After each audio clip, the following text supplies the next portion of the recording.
We're entering the home stretch, so let's try to, if we can, get seated.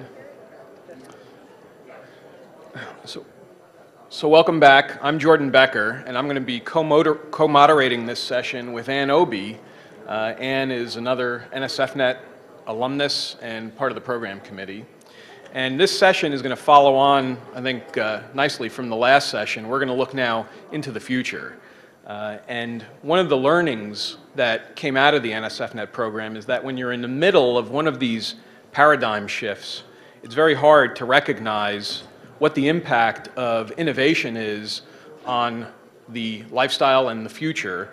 And it's only later that it becomes clear. So what we've done is we've assembled a panel of innovators and thought leaders who are going to talk to us about the process of innovation, and we're going to explore some of the emerging innovations that we think are perhaps quietly incubating but could have a significant impact. And then we're going to look out 10 years and try to forecast what we think we will have solved, what problems we will have addressed, and what the impact, again, on our lifestyle will be from that. So joining us is going to be in order John Gage from Sun. John is the chief researcher and the director of the science office at Sun. Van Jacobson, who's a research fellow at Palo Alto Research Center. Allison Mankin, program director from NSF. Milo Medin, who's the founder, chairman, and CTO of M2Z Networks, which I'm sure he's going to tell us all about.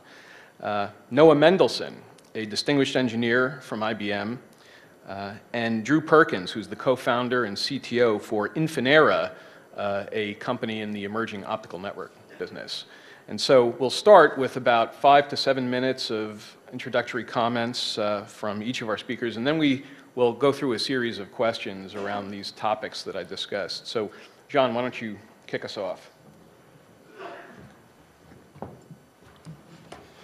Well, thank you, Jordan. This is a wonderful, wonderful meeting.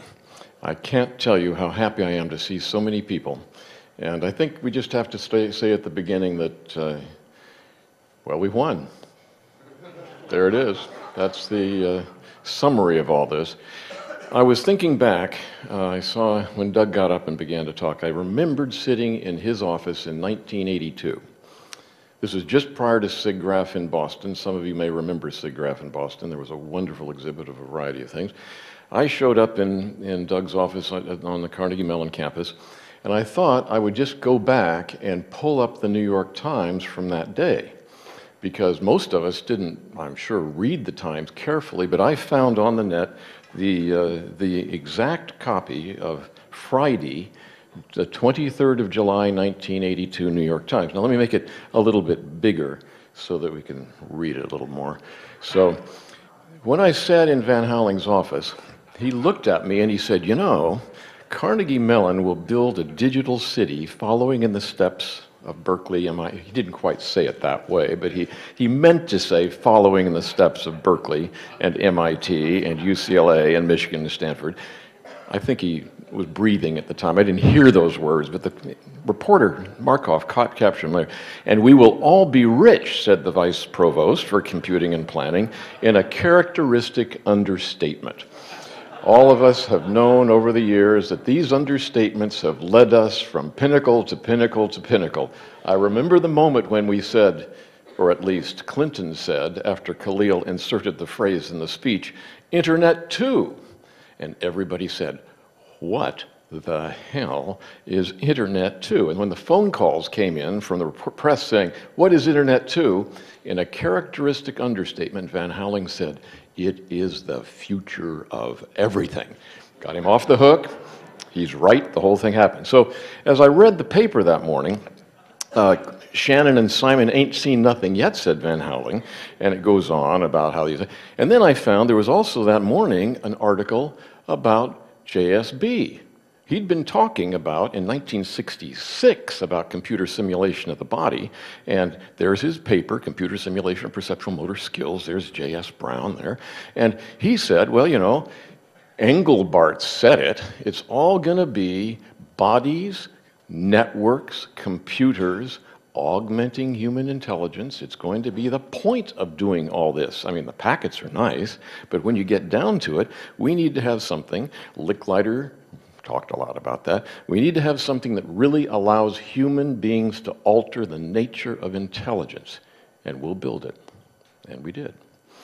And then this article about the kids, you know, when the loading dock couldn't get the BBN crate up high enough, they had to break into the building. And when they were busted at UCLA and Vint was languishing, you know, he wore a vest even then as a grad student.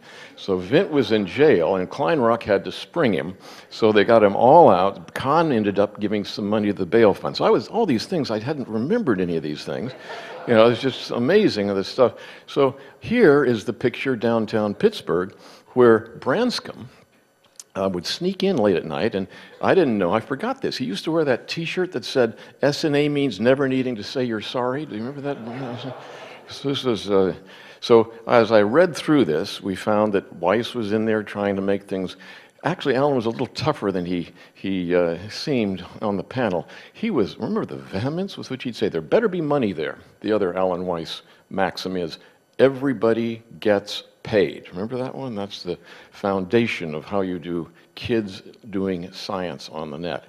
And then Goldstein, they found out, how Markov got this out, I have no idea.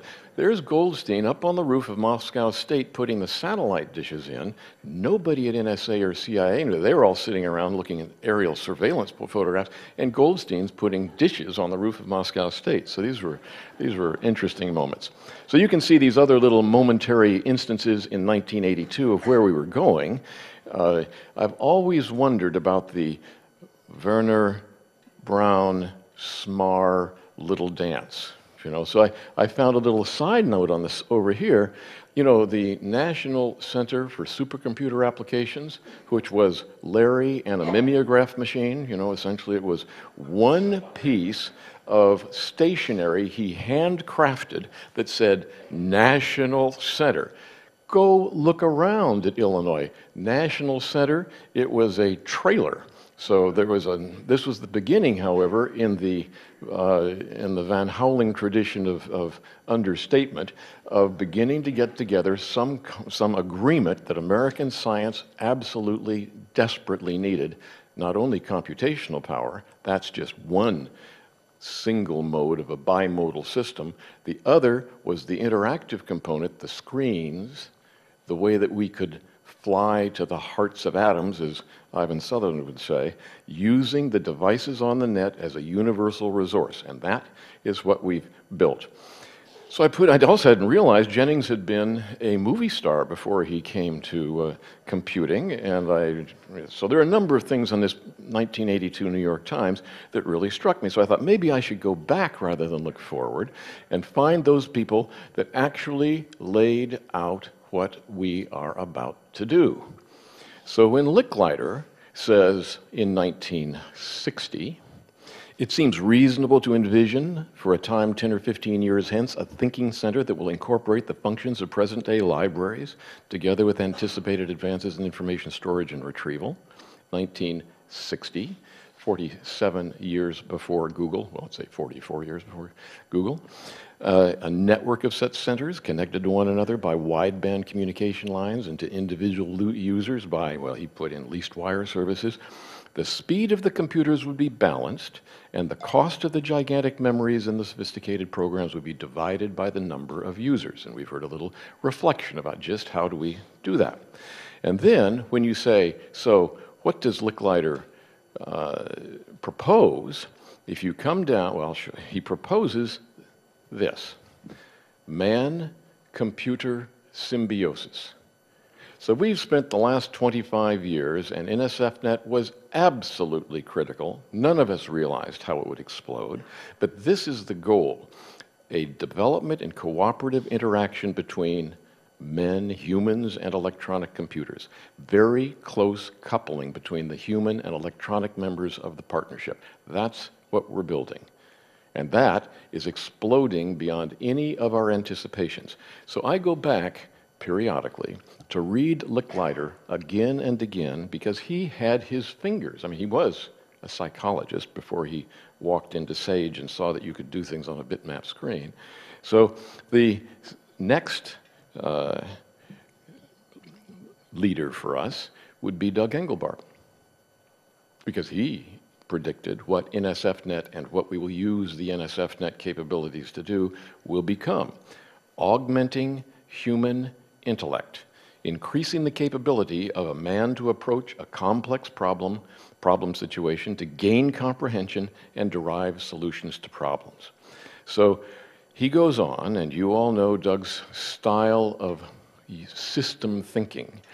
He goes on to describe what could be the capabilities if we could build what Licklider had described, this distributed capability to interact humans and machines, altering the way we think.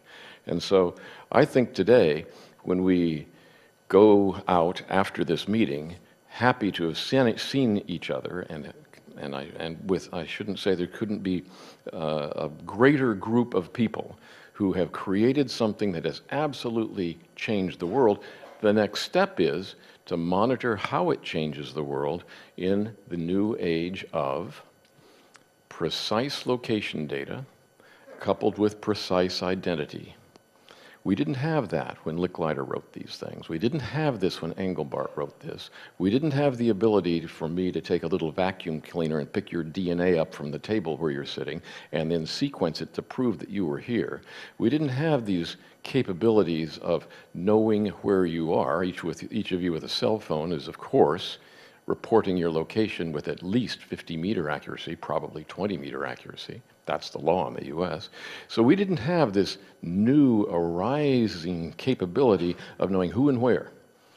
And when we think about the challenges for all of us in building worlds of peace, building worlds of interchange where human beings are able to exchange information about themselves, which is far more revealing than any single piece might indicate, we're taking the realm of personally identifiable information, coupling it with the world of what we used to think was not personally identifiable information, and realizing that everything is personally identifiable information. This is a new world that we must tackle in a, how do we say, a political way, philosophical way. And these are the words of Engelbart. The entire effect of an individual on the world stems essentially from what he can transmit to the world through his limited motor channels. Well, okay, so we need to augment this. Information comes in, information goes out. He can recognize patterns, he can abstract, he can deduce. But to enable someone to grapple in these new complex situations needs new tools. That, I think, is what we're building now. And we could not build it had it not been for the enormous success of NSFNet. Thank you, John.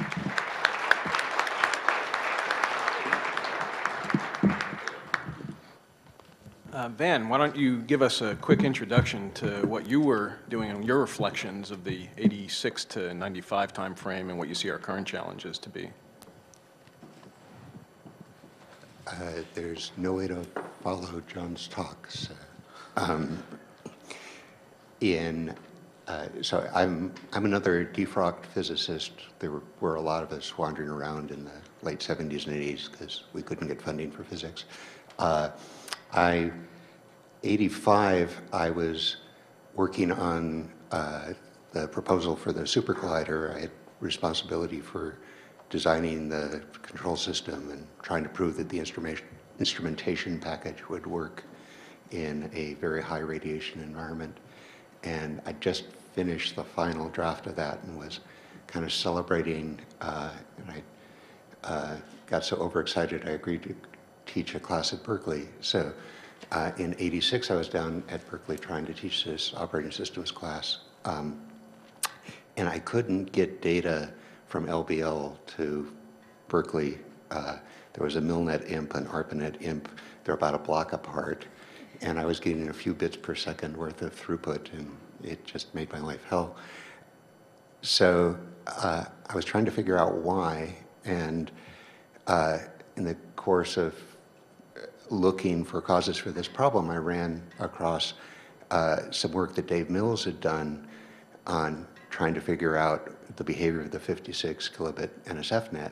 And it was just this complete revelation that here was a guy that I was used to people using the network to do their science, but for Dave, the network was his science. He was sitting there measuring, making hypotheses, making experiments to test those hypotheses and measuring again. I said, this is cool. Maybe I can do that. And so went back up to LBL and started writing some tools and kind of hooked up with the development community at the time. And there was a large and very active community. And sort of over the following years, we figured out a few things and fixed a few things and had a lot of fun. Today, I think a lot of the easy problems have been solved. The net has remained a very cooperative, interactive development environment. But there's a lot of things that aren't working very well. And I believe it's because the net changed the world. It changed, it was designed to solve a particular set of problems. It was designed to connect machines to other machines. That's the original NSFNET, was to tie into those supercomputer centers because those resources were important. But what we're using it for is to move content around. And the machines are kind of irrelevant. If you want a machine, you go down to Fry, where I live, you go to Fry's and you pick them out of a box and they cost you $10 and you get as many as you want. But what you do with those machines is put your web pages on it, put your pictures on it, put your movies on it, put your life on it. And you get a lot of your life to those machines over the network from the outside world because the protocols were designed around machine resource sharing. The central abstraction in TCP/IP is the IP address. It's the identifier of a host. And it doesn't know about content. And as you're trying to move content around, the net can't help you because what you're trying to do is something that it deliberately doesn't know about. I think that's making a lot of problems. And we should maybe rethink networking at the architectural level. Think about the problem that we need to solve for today and how we should solve it. And that's what I've been working on for the past couple of years. Thank you. Allison, give us your perspective on this. So I was lucky enough, first of all, let me say I'm lucky enough now to be working at NSF. I was hired by Peter Freeman about a year ago. I work very fortunately with Darlene Fisher in a program called Future Internet Design, which is about looking at the architecture of the internet and looking at problems like the one Van described, looking at innovative ways to find those new architectures. And it's just a wonderful opportunity. I seem to get to the right places at the right time. And in 1987, I had a job at MITRE where we had a machine room with an ARPA imp and a MILNET imp. And I had a project to instrument a gateway, and I was there when Van was having was observing the problems he was observing, and he was kind enough to describe the science he was observing and to engage in a big open debate on the TCP/IP mailing list, which meant that people who took an interest in this could get involved in the debate in this wonderful open way, which meant that people who had that curiosity could just dive in, which I did. Then I found myself, I sort of worked my way into a group that asked another question, which was once we got rid of the congestion collapse, which those few little things that Van worked on and some other people worked on did, and made it possible to keep working on it on the T1 NSFNet and the future NSFNets. Could we do something else which had seemed like an impossibility to folks at that time? Could we run multimedia, packet audio and packet video on the net? A small group of people brought up a test bed it was called DARTNet. It was funded by DARPA to develop the protocols to do that. They were called RTP, Real-Time Protocol, eventually, and some other attending protocols. Indeed, despite a fair amount of skepticism and some competing protocols, one was called IP version 5. Some of you may remember this. It came to pass that this group in the DARTNet activity did get RTP working and did get packet video and packet audio working. And during that period from 87 to about 92, the group did some things. Somebody led by Steve Kasner and Eve Schuler multicast a concert where the players were in different places and managed to synchronize them. We came up with an idea to create something called the MBone and started multicasting IETF meetings that people subscribed to. Steve Deering, people came up with the idea of putting up always on. This was way before people talked about always on, and had always on video and VAT locations, video and audio stations, so people could just drop in and talk to each other about the state of the net and collaborate. And some of you may know Steve Deering, who was one of the architects of all of this. He always wore Hawaiian shirts, and he would start getting messages from people about his shirts from all over the world as people saw him in video. I was active in the ITF at the time and became one of the people who guided the process of selecting the next generation IP, and that's a whole other topic. But we had a town hall meeting using voice, broadcasting some of the speakers in video. 350 people were able to use voice and make fair enough.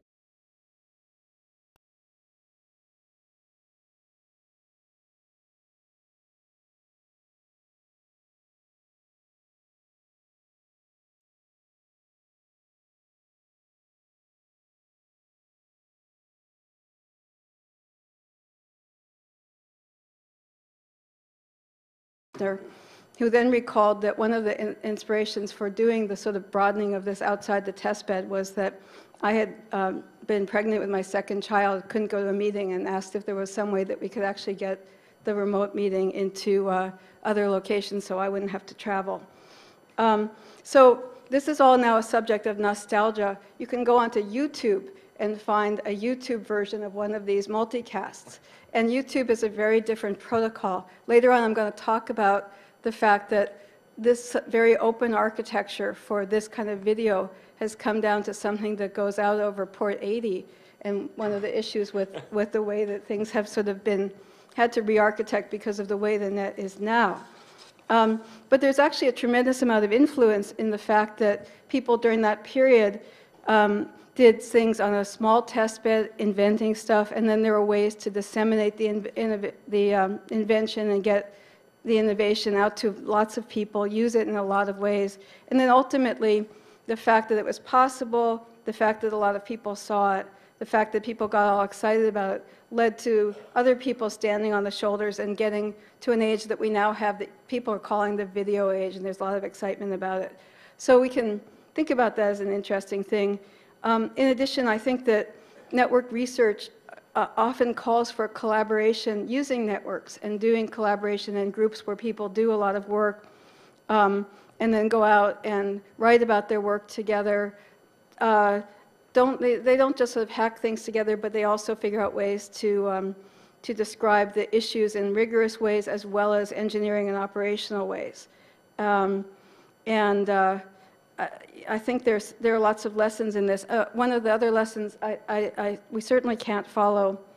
I loved what John did, but we need both these very experimental build-it-yourself networks and the R&E type networks where there's some real operation going on and people can understand the operational issues. When it was necessary to debug some problems on an actual operational network, everybody learned a lot. So that was a very interesting period where there was an opportunity for people to know a lot about a lot of things. I'll be saying more later about some of the lessons learned, but it was good old times, I guess. Thank you. Milo, I'm sure you've got some some interesting recollections and things that are still bugging you. So. Yeah, no, it was interesting. In 1985, I was 22 years old, and working in a division at NASA Ames that was created as part of a political problem with the computer center. The computer center was the big group. This little information systems and telecommunications division got spun out and created, and they had no staff. And a friend of mine asked me if I would come down there and see if I wouldn't work part-time while I was at UC Berkeley. And of course, I love that kind of environment because when I was in high school in Fresno, California, and living on a farm in the Central Valley, I had a Apple II computer that I wrote a terminal emulator program for, and I dialed long distance into the Ames TIP, into the ARPANET, and managed to get an account at MIT AI like John Markoff did, and began familiarizing myself with this great communications tool. And for those of you who grew up in a rural area, you didn't have access to resources, this was a fantastic thing. At Ames, I began to work there, and there was nobody else in my division, so they just had, I could make all kinds of decisions, even though I was 22. And of course, since I came from Berkeley, we believed in Unix and TCP/IP. And the enemy, of course, was DECnet, VAXes, and all this crap that people were putting up with at the time. I have to say, the greatest thing, I am so thankful to so many in this room for letting me, a young whippersnapper, come into your community and pick up all kinds of really bad habits from you. At least bad habits from the point of view of my supervisors at NASA. One of the great things about being young and not having any kind of reputation to protect is you could do crazy things. And over time, people got dependent on these systems that were put in.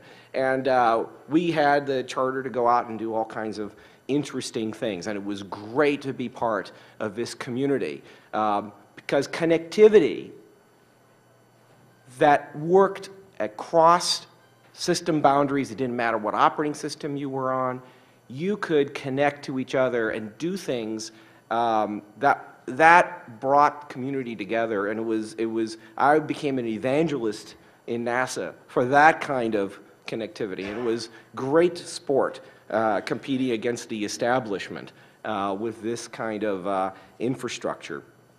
In some ways, I think commenting on a little bit on the process of innovation, so much of what we did was because we could see what was possible, and we were not willing to put up with crap. And it is, you know, when you are raised in an environment where all you're used to is crap, and then somebody shows you something else, it is a truly evangelical experience. And I think that is the core of a lot of the innovation that goes on. In fact, in some ways, the legacy of the NSFNET project and this period of time where connectivity was deployed all over the globe was the open source movement. If you think about it, right, the open source movement would not exist without this ability to collaborate. And this collaboration is not just at universities, supercomputer centers, et cetera. It's with people all over the world at their houses, right? When I left NASA and started this little company called At Home Network, it was trying to bring that internet mindset to the cable industry and be able to deliver the kind of connectivity we had at work at our houses, because I was unhappy with the amount of crap that we had to settle for. Dial-up modems, and dealing with innovation that proceeded at the speed of a switch generic. The software-driven nature of the internet has really changed the pace of how innovation in networks works and innovation on top of the network. And lastly, I want to say one other thing. in 1993, I got a phone call from a friend of mine, Phil Lapsley at Berkeley, who is one of the authors of the NNTP protocol, and he was asking me, had I heard about this thing called Mosaic? And I said, yeah, you know, it's this browser thing. And he said, you've got to stop it. And I go, Phil, why are you asking me to do that? He says, you're part of the government. You can do this. You need to kill this thing. I'm like, what's going on? He says, have you seen it? Anybody can use it. It has graphics that are completely wasteful, right? You don't know what you're doing. When you click on something, you don't know what it's going to do in terms of downloads. It's going to destroy the network. You've got to kill this thing. And I'm like, you know, calm down. But what Mosaic did was it traded bandwidth for usability.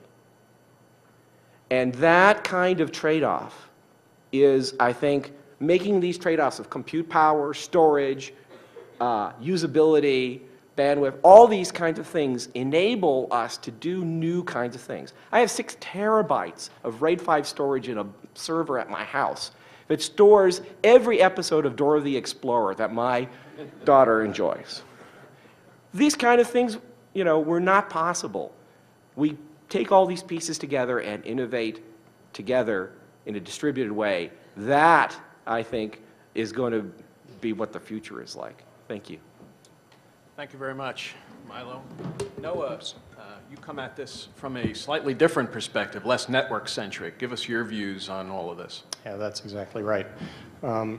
First, I'd like to thank you all for making me so welcome at your birthday party, because I'm afraid I am not really a member of the community that built all the wonderful things that we're hearing about here.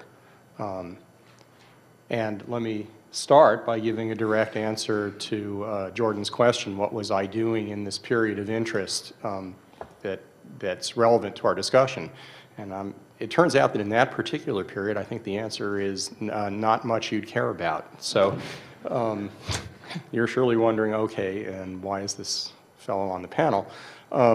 Because I have spent a lot of my career building the kind of things and doing research about the kind of systems that people have been building on top of this wonderful network that you all helped to build. And I think the hope is that that will be of some interest. So since few of you here know me, although I've admired the work that many of you have done, it's quite remarkable. Let me briefly introduce myself and then say 1 or 2 things about what I think we found matters in this world. I've been doing computing actually since the late 60s, and I've been building distributed systems since the mid-70s. For much of that time, I have been at IBM and have managed to leave once along the way and am back at IBM. I was at IBM from 74 to 92 and resigned in 92 and went to Lotus, and 3 years later apparently they thought better of it and bought Lotus, and I am back. And I have been ever since, but I did manage to do a lot of work at various universities along the way, both as a student and as a researcher with IBM. I was at Stanford from about 78 to 82, working on distributed systems and distributed operating systems, and I was at MIT Project Athena for several years in the mid-80s. Let me point out some of the things that I've been involved in that I think are particularly relevant to this community, starting with the last few years and mention a few slightly older things. For most of the last 10 years, I have been working on standards related to the web and to technologies like XML, which are for sharing information and for connecting applications on the web. I know many of you are familiar in detail with those. Perhaps some of you who aren't as active anymore are not. The web, I'm obviously you know, and if you know what things like HTML are, that is the core technology for rendering a web page. Over the last 10 years, a set of related standards have sprung up, which are essentially standard ways of putting data on the web. And XML is the core format for that, and I did some work on related standards to that, XML schema, some of you will know. I was also the technology lead at IBM for a technology called SOAP, which has become one of the standard means of connecting applications through the web. Some of us compare it to what people call the fax tone, right? I can, these days, dial any fax number in the world and I can make a piece of paper fall out on the floor in your office. I can't be sure you'll understand it. That's a higher level of agreement. SOAP is exactly like that. I can send a message anywhere in the world and you will be able to tell that it's a SOAP message and you'll be able to tell what kind of SOAP message it is, and then you'll go about the business of seeing it, whether it's one you actually understand. These things have become a pretty big deal for connecting systems across vendors and across quite a wide range of things. 3 years ago, Tim Berners-Lee, who most of you know is the inventor of the World Wide Web and the head of the World Wide Web Consortium, which is responsible for the standards of the web, appointed me to something called the Technical Architecture Group, which is essentially the technical steering committee for the web that tries to hold the whole thing together. And that's been a fascinating experience, both because the web is a remarkable distributed system in a whole variety of ways, and because of the range of social and political and technical issues that get mixed together in worrying about a system like that. Let me also just briefly say some of the things I was doing a little earlier. When I showed up at Stanford, it was within a few weeks, I believe, of when the 3 megabit Ethernets got installed along with the Altos. And so there was a period of work that I think in retrospect we can see as exploring the technologies we would need to do things like high-performance file sharing and distributed operating systems on the internet, even though those speeds and latencies were only available within buildings at the time. And so I spent probably 5 or 6 years working on distributed operating systems, first at Stanford with Forest Basket, and later after I got out with a UCLA spin-off called Locus Computing, which did one of the early distributed Unix systems. And so that was interesting.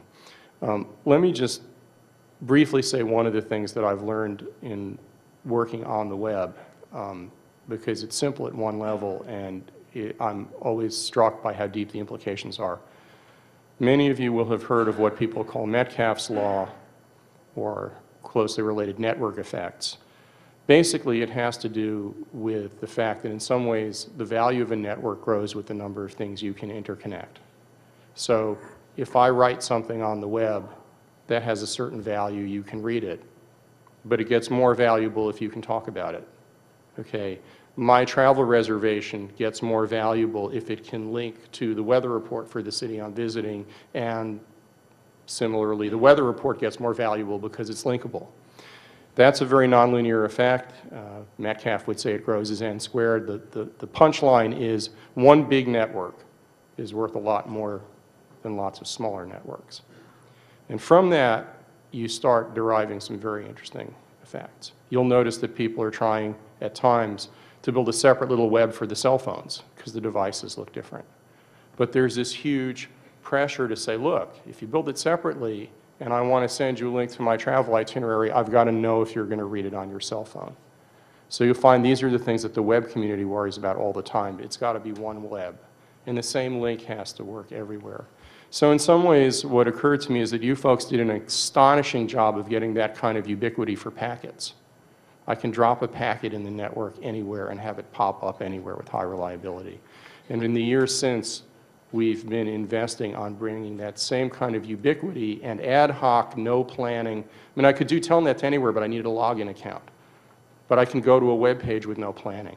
I can get there, I can discover it, and I can, without prior arrangement, see what it means. And that has all kinds of fascinating implications. Thank you, Noah. Drew, you've been around this community for a while. Why don't you give us your thoughts and what you've been doing lately? Hi. Well, I'm first thank everybody for allowing me to be up here with this distinguished panel. All I can think of is that there was a hole in the panel and they needed to fill it, and somehow they found me as the first person who would take it. I don't know. So what was I doing, to answer the original question, what was I doing back in 85 to 95 or 87, 95 years? I've sort of always been a network plumbing guy pretty much since early 80s. I started out back at Carnegie Mellon University in 81, and back then the plumbing was RS-232 lines when I first started, dealing with 300 baud RS-232 lines, which is a big step up from 110 baud, which I think was the year before I got there in 81. And we started, shortly after I was there, we started getting the first 3 megabit and 10 megabit Ethernets and token rings and things. Anyway, along the way, we started a first project on how to get ISDN. We had a big 300 baud dial-up modem network, and we started our first effort to try to get ISDN into the campus. And upon that, we wanted a very big dynamic thing with all the users in the campus could be able to dial in over ISDN or over the dial-up modems and be able to connect into the same IP network. So we had a bit of a problem because all that existed at that point was SLIP with maybe with header compression that Van had come up with. Anyway, so I went to Phil Gross and said, Phil, what we really need is something that's capable of establishing point-to-point links and being very dynamic about it and understanding user authentication, how to log in and have all kind of options like compression and authentication, all kind of things. And so I started this PPP working group in the ITF, and that sort of took off and seems to have succeeded along the way. Anyway, later on towards the latter part of the time frame, given the early 90s, I went over to Force Systems, which some colleagues of mine at CMU had started. It's my first, well, not quite my first startup experience, one of my first startup experiences. And we are going from megabit networking up to gigabit networking. That was talked about earlier today. And I got very involved in how to put IP over ATM, but still I was sort of a network plumbing guy. Later on, leaving this time frame, but going more to current, what I did was 7 years ago in the late 2000, I guess, was I started a company called Infinera. And I've sort of, through Infinera, moved up, and actually a company previous to that, Lightera as well, Sienna, made the move from small numbers of gigabits to many numbers of gigabits and terabits. And I'm currently working in terabits and thinking more about how to get to tens and hundreds of terabits and petabits of networking. What Infinera is all about, I'll talk a bit about more. I've got a couple slides. I was, I guess, the only person that brought some slides here along. But last 7 years I've been working in the field of photonic integrated circuits, figuring out how to get photonics, leverage photonics at a low level for very, very, very high capacity networking, mostly in the transmission space, but dreaming about how it might be used in the switching space in the future. So that's pretty much what I've been up to and doing these days. Okay, thank you, Drew. In the discussion that we've just had, we've talked about some of the obstacles and challenges. And I think it would be useful to maybe chat for a few minutes about what do we see as some of the solutions that are coming specifically to these problems of content, the issue of content and the nature of content being abstracted from the network, and what are the performance issues and what solutions may be out there. Privacy has come up a number of times, and all the issues around identity management and access. Access is an ongoing challenge that while we've done a great job in managing the backbone part of this, the access still is an ongoing issue. So thoughts in general, and I'll open it up to anybody who has thoughts or comments on this. What do we see as solutions out there? Well, I'll just speak a little bit about the connectivity problem. You know, the company I work for now, M2Z Networks, which I founded in 2006, has the goal of delivering wireline performance wirelessly. The kind of things that we have seen on the network in terms of the growth of applications and services on top of broadband with fixed point communications over DSL and cable have been great. But imagine now a world where devices can be connected in a real IP network, not this kind of, fold, spindle, and mutilate connectivity we have from the existing cell operators. But a wireless network built the way the internet is built, that can connect all kinds of devices with from tiny devices to large devices, enabling sensor networks, enabling portability and computing anywhere. If you just think about it, right, our cars are not connected effectively today. Sensors that are in the field, they have all these specialized networks. the kind of convergence that we've seen in terms of media and applications on the broadband systems today, if we can extend that out to go anywhere wirelessly, I think that will be the source of yet another huge growth spurt for the network and enable us to solve problems that we can't really address today. Other thoughts? John?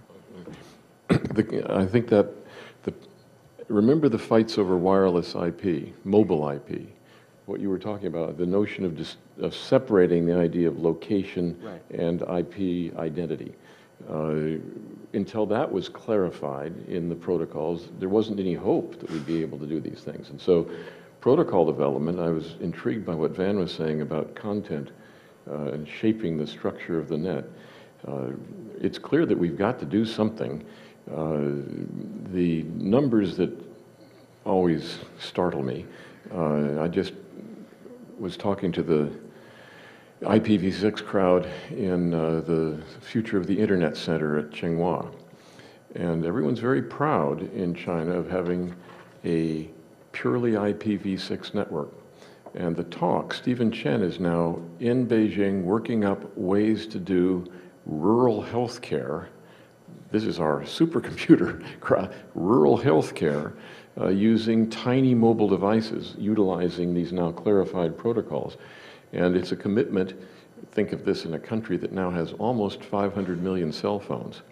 We're suddenly seeing a different brand of utilizing data input and attempting to, I keep seeing in Africa, attempting to use for the first time some tools to bring visibility to what life is like in a remote place where, when I decide to be scary, where the human beings living together with pigs and birds are the first vector for the variant of avian bird flu. I mean, these kind of necessities we're confronted with today as a result of physical interconnectivity, the quick and epidemic possibilities of transmittal of something that can affect us all very rapidly.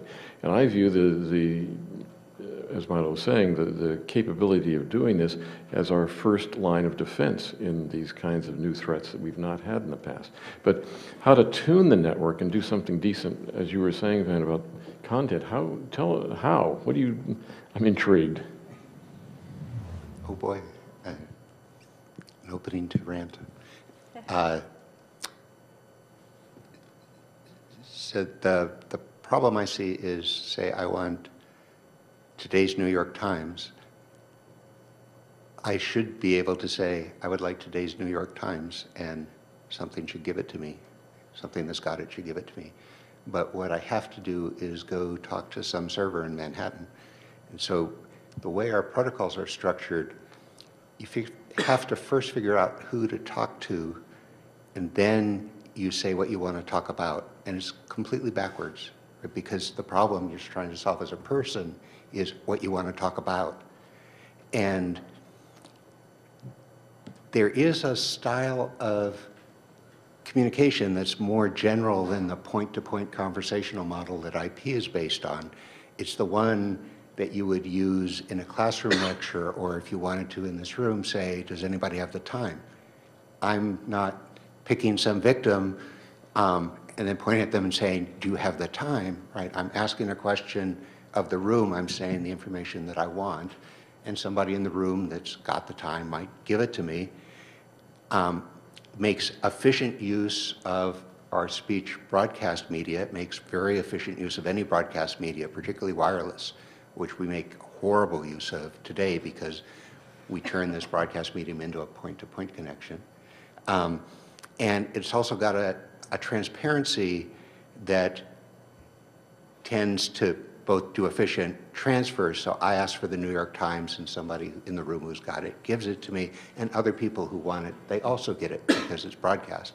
And that's separate from the protection issues. If they shouldn't be able to read it, well, it's encrypted and they have to have the key. The content protection should be a property of the content, not who you get it from. The other issue is I'm asking for the time and somebody looks at their watch and it's set on Tokyo time. They announce Tokyo time and other people in the room hear it and say, no, that's wrong. And they correct it and say, well, yes, that's a time somewhere, but the time here is. And you can use that transparency to make a system where the information transfer fixes itself. The people don't have to figure out who to talk to. They have to say what they want to know. And then the net takes care of getting it to them. And to do that's pretty simple. You stop interpreting a URL as the location of the data, and you start interpreting it as the name of the data. And what you announce to the world via some broadcast or an approximation is that name, saying, anybody got it? You get it back. And the hard part there is you have to be able to validate the data from the data. You have to be able to look at the data and say, yes, this is a correct copy, and what's more, this is an answer to my question. There has to be a name associated with the data, and that association has to be cryptographically strong so that you can say, oh yes, some principle asserts that this is data that answers the question that you asked, that's associated with the name that you asked, and that principle needs to tag the data. You're not authenticating who you're talking to, you're authenticating what you're talking about. Thanks. And Allison, do you have a comment? We have another thread going on in the NSF research world, which is resources which are closely coupled with the physical world. And I think you might, and I think John may have referenced that a little bit, you might want to generalize content to content which has attributes which are temporal or associated with the physical world. I don't think you have to. I don't think you have to change your model, your architecture that much to do that, because what you do is you say, I'm interested in the temperature of that or the control issue, the control information of that process, and I have some temporal requirements on it, and it's still content which has some attributes, and now you still deal with it the same way rather than looking at its location on a network node, right? So I mean, it's a great point. You get a lot of baggage with an IP address. One piece of it, and if it sounds like I'm bashing on IP, nothing could be further from the truth. It solved its problem so well that I can't conceive of a better solution, and it completely changed the world. And you can't bash it for not 100% anticipating a world that it created. All you can say is, it gave us this wonderful new world, and what's the next step? And sort of talking about that. If you deliberately an IP address has no location. It can be in this room or it can be across the world. And that's a wonderful property. It made us get this seamless global connectivity, but it makes it really hard to do context-aware communication. If I want to say, I want to talk to the projector in this room, or the lights in this room, or the thermostat in this room, or the people in this room, there's no locality in IP that would let me do that communication. So if you move first to names, and secondly to a broadcast communication model, that model is inherently diffusion, and diffusion is inherently local. It's the thing that mediates biological processes. And so when I ask for the time in this room, nobody in Czechoslovakia is going to answer, right? It's going to be people in this room. If I broadcast the name of some content that I want, that's going to be heard by the things in this room. They may choose to relay it to ask something else, but that propagation is one that preserves the locality and the distance. You find out as the stuff is moving along that it's moved, how far away it's moved. And so when you move to names, a lot of things that are impossible, Park has been working on ubiquitous computing for years. They can make it great at the user level, but when it comes to tying it to the infrastructure, they're always stymied by the communications, because you say, okay, I could control the projector in this room, but what's its IP address? You can't find that out. And if instead you could say /this room /projector, here's my slides, then you've got a vehicle for getting people's environment directly into the communication process, and you can start to have computers doing more for people, because to do more you need that environmental awareness. So before you pass the baton, I just want to say that there's a real interest in having sort of basic research programs that look at the elements of the physical world and those problems interact with the networking problem, because this is a very rich opportunity. Right now there's kind of we've been building up to it and having, I think the time is right, and so that's something that our division is very interested in right now, and both the Future Internet Design Program with the architecture and some of the other areas are looking at right now. So I was going to make a comment, if I could. You may remember in my opening remarks, I pointed out how many things I think follow from this notion that we keep finding over and over again, that one integrated network tends to have more value than the same information split. And one of the places you see this is when you try to do exactly the sort of evolution that's being discussed here. Because there is, none of the protocols we have are perfect, although IP, as Van said, is remarkably close, especially given how it was done. When you evolve to a new protocol at any level, there is a sense in which you're splitting the world between the people who only know the old one and the people who know the new one. One interesting example of this would be the transition from IPv4 to IPv6. And you could sort of track the social currents in the community, and I was not at all part of the IPv6 invention, but there was a period of time when the people where you had the sense that if only people could finish it out, it would come. And then I remember running into David Cheriton, probably perhaps 8 or 10 years ago at a conference, and he was sitting at lunch saying, there are going to be things like NAT around for a long time. And I think he proved to be correct. And we're still wrestling with that particular one. You can see the same thing when we look at how peer-to-peer protocols get integrated with the web. So let's say HTTP is not the perfect protocol for delivering certain things. I might want to deliver it to you through a different protocol on the wire, say a variant of peer-to-peer. And by the way, a lot of the bits on the internet today are peer-to-peer. They're delivering things like movies. Well, one way to do that is I just build what's conceptually a separate network. And if you want a web page, you get in a web browser. And if you want a peer-to-peer thing, you load up your peer-to-peer client. Oops, I've split the world into two webs. I can't link from one to the other unless the clients start coming together in which they're sort of the same thing. But now I've got two naming conventions on the web, right? And I've got to see, okay, so I invented maybe a new URI scheme for this. Okay, how many 100 million browsers are out there, or maybe billions, that don't understand that new URI scheme? So you get a lot of pressure to use the same naming scheme, because what you might really want to say is use peer-to-peer if we both understand it, but if not, offer to show me the movie at lower quality. And if we can do that under the same name, then I can send you a link without knowing. It was the same example I gave with the cell phone. I don't want to know if you're going to read my itinerary from the cell phone. Maybe I don't want to know if you're smart enough to have installed the new peer-to-peer stuff, or the new stuff, the new way of naming things that Van's talking about that has some very interesting characteristics.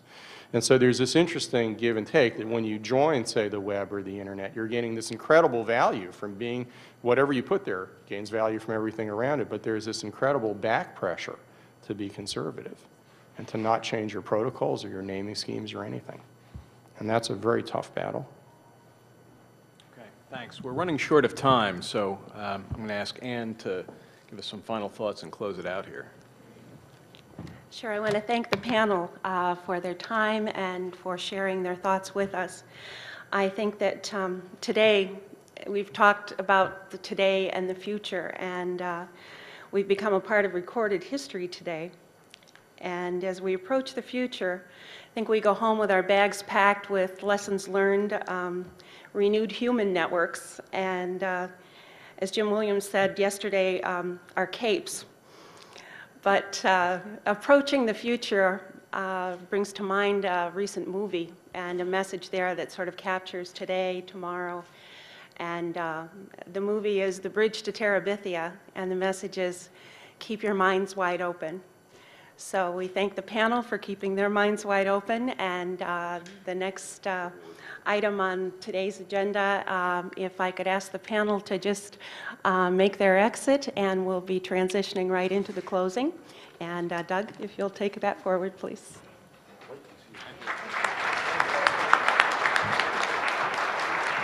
Thank you very much for an extraordinary panel. I think the photographer wants you over here in this part of the space. And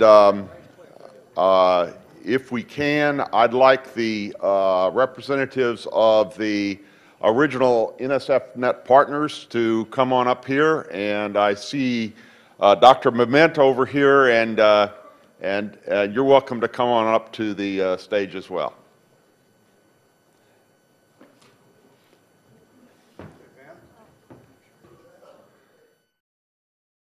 Dr. Arden Mement, who is director of National Science Foundation. Dr. Mement was trained as a metallurgist and has had a distinguished career in industry, in higher education, and in government. He's worked at GE and TRW. He taught at MIT and Purdue. He's been Deputy Undersecretary of Defense for R&D. And he was director of NIST for 2 years, was appointed director of the National Science Foundation in 2004. Dr. Mement.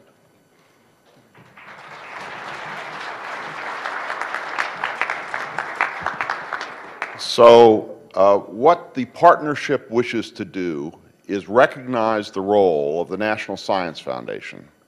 And I have here a letter that has been signed by all of the members of the partnership that I want to read you. We'll then provide to Dr. Mement. Dear Dr. Mement, this week, over 200 scientists, technologists, educators, and networking professionals have gathered to celebrate the NSFNET, the program that was at the vanguard of network development and adoption during the Internet's early days. On behalf of this gathering, our own organizations, and a generation of Internet users, we wish to recognize the National Science Foundation for its leadership in establishing the NSFNET program. By promoting the development and adoption of internetworking, the NSF speeded the emergence of the Internet, gave it legitimacy, and helped ensure the openness and adaptability that are its greatest strengths. The NSFNet program created an opportunity for the country's leading researchers to have access to a high-performance network just as the supporting technology was becoming feasible. As usage mushroomed and the NSFNet backbone grew from 56 kilobits to 1.5 megabits to 45 megabits in capacity, we collectively learned how to design the technologies and policies that allowed for a stable, production-quality network that met a vast array of needs. Then, when the NSFNet had proven the value and attractiveness of a single shared network, the Foundation wisely and carefully transitioned the network into the private sector, a step that opened the Internet to the world and thus forever transformed our society. The NSFNet program, with its vision of a network of networks, has repaid a very modest governmental investment with an incalculable return in knowledge, innovation, global communication, and economic growth. We salute the National Science Foundation for its indispensable role in leading the way to today's Internet. With deepest appreciation, signed by the NSFNet Partnership Group.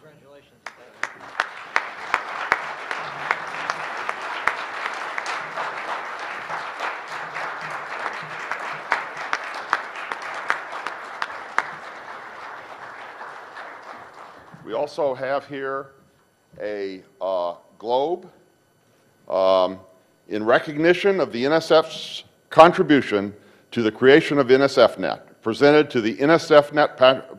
by the NSFNet Partnership today. It's 2 pieces. Wonderful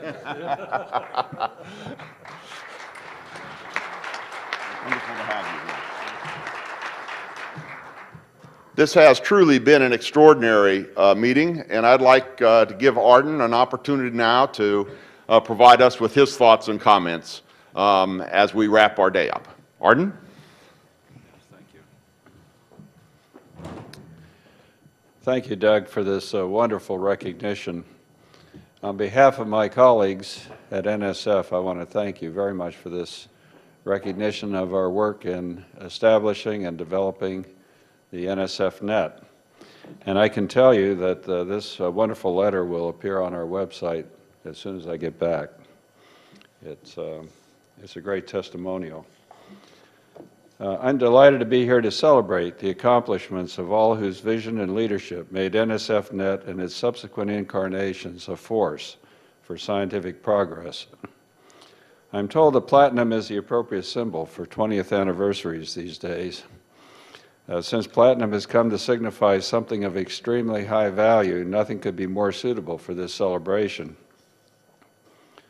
Among chemists, platinum is known as a catalyst. And this property, more than any other, is a fitting description of NSFNET. NSFNET propelled us, ready or not, into a new period of creative transformation in research and education. 20 years may not seem long compared to vast reaches of time, but 20 years in the history of computer networking is just about all the history there is. And although we can't predict what another 20 years will bring, I'm certain that we will only be at the threshold of the networking revolution.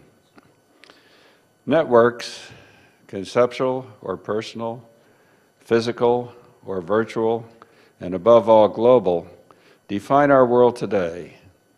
Instead of, I think, therefore I am, the watchword today is I connect, and therefore I am. We now have a powerful new way to amplify the human genius for creativity and innovation. Working together across disciplines and borders has increased the speed, the scope, and the power of discovery. Our new networking capabilities, together with our computing, observational, and analytical tools, extend human cognition into unexplored territories and also to higher levels of complexity. The burgeoning of international collaboration is one of the most profound of the transformations that have sprouted from the seeds of NSFNET and is shrinking the world at a rapid rate. More scientific challenges are taking on planetary dimensions, and only international partnerships can address them. One nation alone cannot do it by themselves. Both climate and health are global phenomena, and for the first time, we can bring a global perspective to bear. Education may well be the next monumental revolution. As current networks expand to every corner of the globe, we can extend opportunities for higher education and also bring about natural interfacing.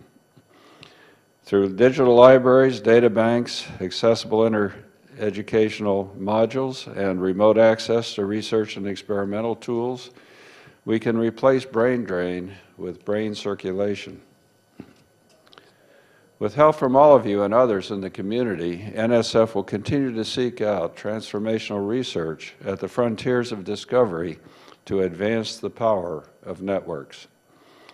The recognition you have given to NSF today is another incentive to keep our vision on the farthest frontier. Thank you very much.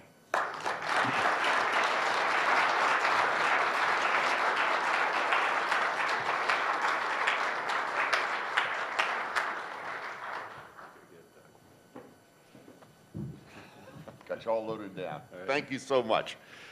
That's it, folks. Thank you so much. It has been a wonderful occasion. We've all enjoyed it. Thank you. There's lunch across the way in the meal room.